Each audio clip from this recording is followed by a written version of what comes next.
దైవజనుడితో ప్రయాణం చేయడానికి క్వాలిటీ ఏమిటి తెలుసునా?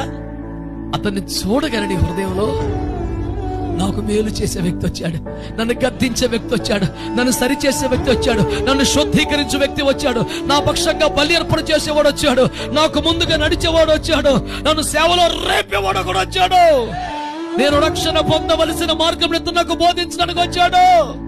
యెహోవా చేత పంపబడ్డ సాధనమెతడు. అతని వలన నీ జీవితంలోకి రాబోతున్న ఆశీర్వాదాల చెత్త నీ కళ్ళ ముందు కదలాడగా నీ గుండెల్లో ఒక సంతోషం రావాలి.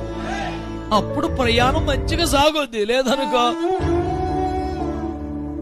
యేసుతో టీవీగాను పోదమా, ఇంకా ఇప్పటికి పదమా చేరను ఎల్లను మని